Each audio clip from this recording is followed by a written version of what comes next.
Okay, today I want to go over a website called privacyguides.org. This is a really useful site.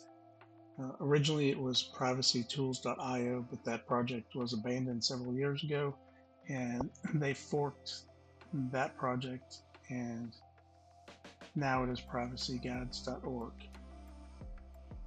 This website has a ton of information regarding security. They've got a knowledge base in here that covers dozens of topics about security. And for example, under account creation, when you're creating an account for a platform, a lot of times people are just eager to try the platform to get whatever free service is being provided. So they don't really pay much attention to how they set it up, what credentials they use, because they just want the service. So one thing to keep in mind whenever you're signing up for a free service, the fact that you're not paying for the product likely means that you are the product, which means that platform is probably going to be selling your information to data brokers. So it's a good idea to use an alias password or an alias email address. Some of the ones they suggest here in privacy guides is addy.io and simple login. Both of these offer a free.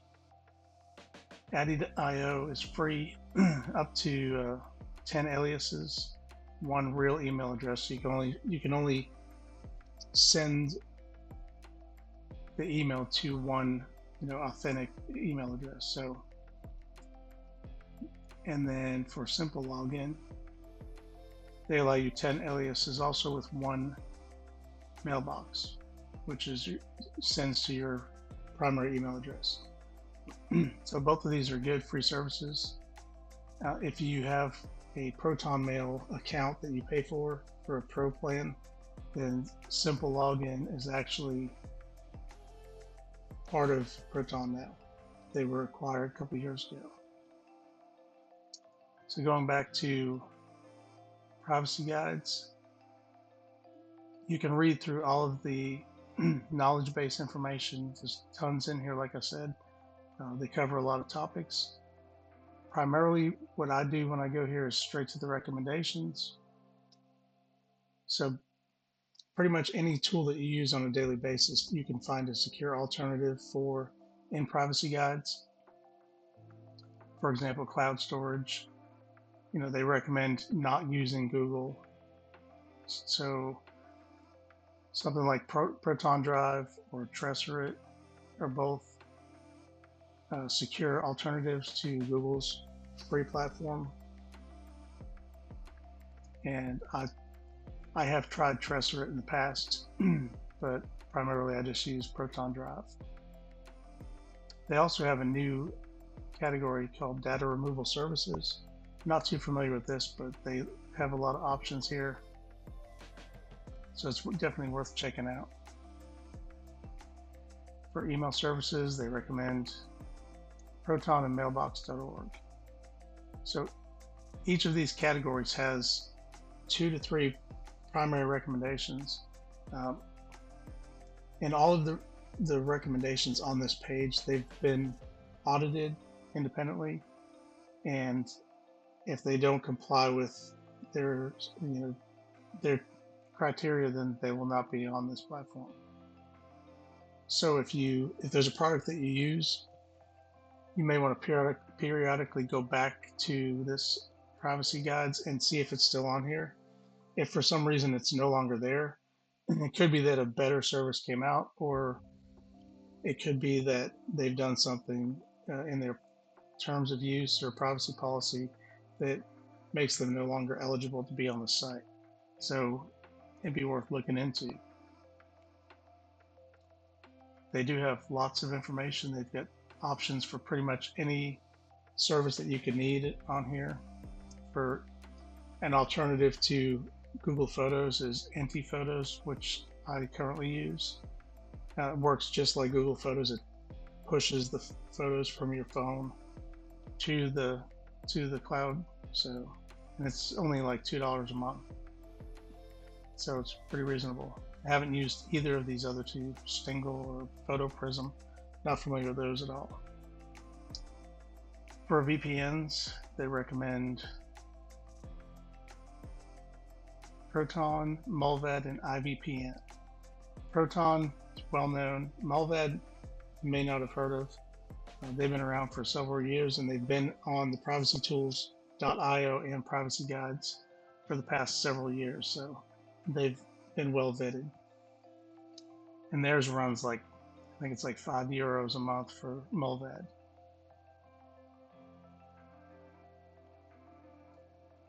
They also have, for document collaboration, got things like Nextcloud, which has been around for quite a few years. Originally OwnCloud, and then that project kind of split in two.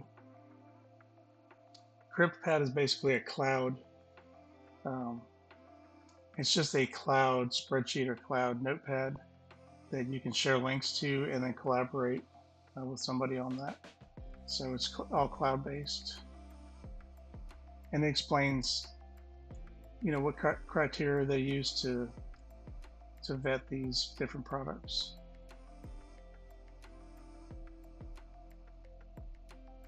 Let's see, file sharing, Send. That's originally part of, I guess, Mozilla's product. Onion Share I've used in the past. That's pretty decent. Freedom Box I'm not at all familiar with, but I'll have to check that one out. There's just so many resources in this page for alternatives to pretty much everything we use on a daily basis. You can find a solution in here for even like news aggregators.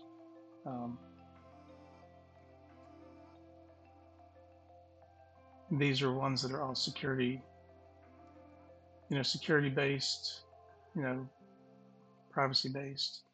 And I have used this Net Newswire before. I think it's only available for Mac. So, but you can click, each one has a link to the homepage for that platform, and they also have a downloads button. You can see which platforms are available.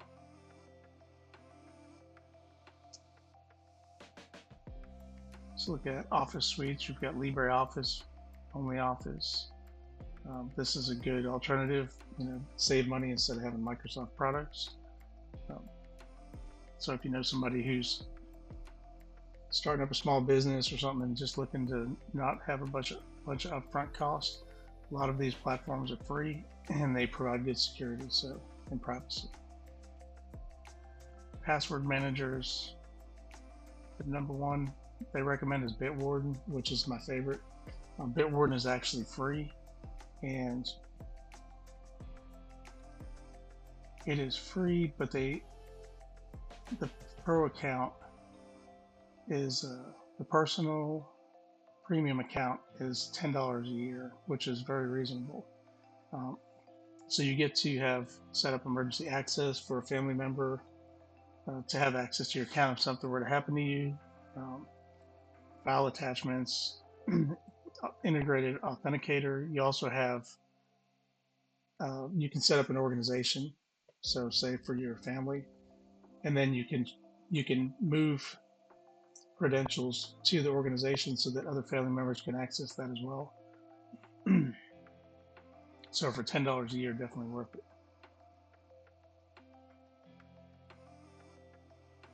And Proton Pass, that comes with Proton if you pay for the premium package. So that's another good alternative.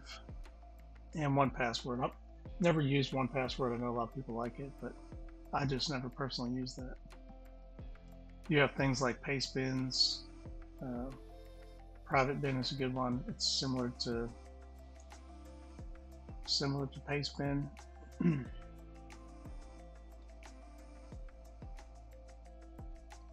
So kind of plain Jane on the front end. but that's all it is, just a big paste bin.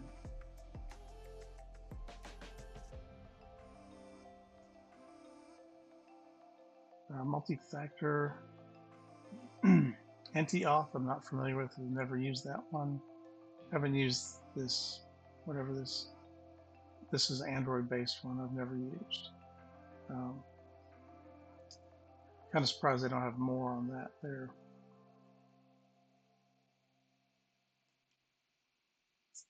Real-time communication.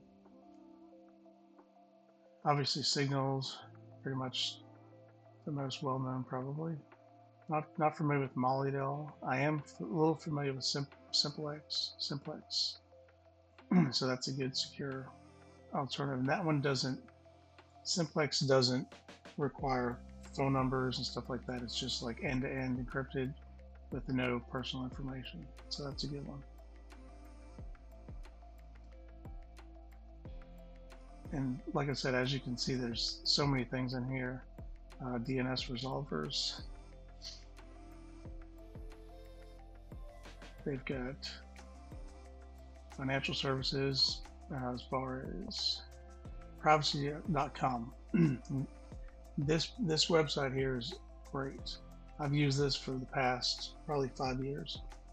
And basically you set up your bank to connect to privacy. You can generate virtual credit cards. You can set limits on those cards. You can make them a one-time burner card for things like free trials, so you can never get charged for them. You can pause a card at any time you want if you no longer want to be billed for a product. And this actually saved me. I was fraudulently charged $28,000, and thankfully it was on a privacy card, so I never got it. Never messed with my bank, but I did get an alert to, let's see where, here it is right here. I did a blog post on this. They tried to charge me $28,000 for something, and because it was on a privacy card, obviously it had a limit on the card for, you know, whatever the subscription price was. So it never messed with my bank or anything. It just automatically blocks it. And once you set up a card for a vendor, that card can only be used for that vendor. So even if you gave that credit card number to somebody else or another platform, it would decline the charge because it locks it to that specific vendor. So definitely worth it. And if you pay $10 a month, you can do, I do the $10 a month, and it gives you 1% cash back on all your stuff, which is kind of nice, because for my smaller subscriptions, I won't even get billed for them. It just takes that 1% balance that I have in my account, and it would just apply it to some of my smaller subscriptions, so I never get charged for those. Definitely worth it. I recommend that to everybody, because it's so hard to get out of some subscriptions that it's just ridiculous. So definitely worth it. Let's see. MySudo is another great platform. This one also has virtual credit cards, but I don't use it for that. I use it for the free phone number, and you get a free phone number. Let's price it for $10. I think it's $20 a year. Let's see. $10 a year. I do the Sudo Go, so you get one phone number, 100 messages, 30 minutes a month of talk time on that free phone number. You get 3 email aliases, 3 pseudo handles, which are used for text messaging between pseudo users or MySudo users. You get private browsers with each of those. The pseudo account or aliases, you get private browsers for each of those, and 3 virtual credit cards. So I don't set those up just because I already have privacy, but that's a good alternative. I mean, $10 a year, you get a phone number that you get 30 minutes of talk time a month. So it's good for just not having to give out your primary phone number all the time. Like I said, there's just so many things on this website. It's very useful. Um, Whenever you're looking to replace one of your platforms, or you're just looking for a better alternative, I would definitely check out privacy guides and just go through here and just test out some things that might work for you. They've got browsers, add-ons, recommended add-ons. There's so many things on here to check out. It's worth taking a look at. I'll put a link down in the notes. So that is it for this video. Thank you for stopping by.